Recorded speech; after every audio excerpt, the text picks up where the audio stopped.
for a little bit, I felt like God was putting on my heart to talk about when I struggle with an eating disorder. And I had talked about it a few times in a couple interviews or posts that I made, but I never really, like, I just kind of like always brushed over it. It was like, yeah, I struggle with this. And then anyway, I did this now and I'm okay.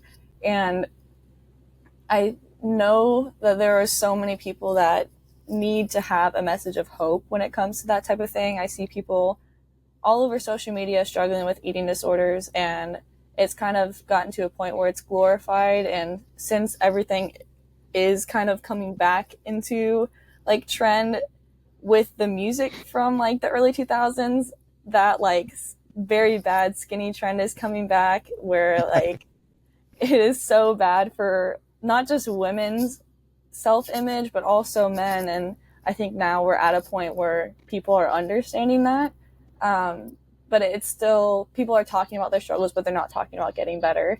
And so I wanted to write a song from my point of view, having overcome that and acknowledging that it's possible. And when I was around 17, I think is when it started, I had an eating disorder called anorexia, and I was literally starving myself because I felt like I needed to lose weight in order to feel beautiful. And I felt like my value was tied to a number on a scale or a size on my clothing tag. And I didn't really understand how severe it was, and like really what an eating disorder was. Like I knew like it's an eating disorder, but like nobody ever really talked about it. And I just kind of stopped eating.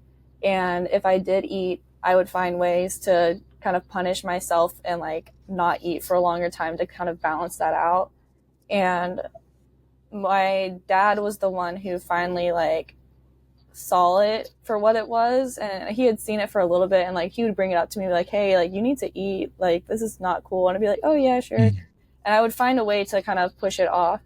But he sat down with me, I think when I was around 18 or 19, and he was like, you're killing yourself, and there's only one way this ends, and I don't want you to die. And it freaked me out because nobody had ever talked to me in like that extreme of a thing. And I was like, oh, what do you mean? Like, this is just, I'm just trying to look pretty. And he's like, that's not what this is. Like, you will die from not eating.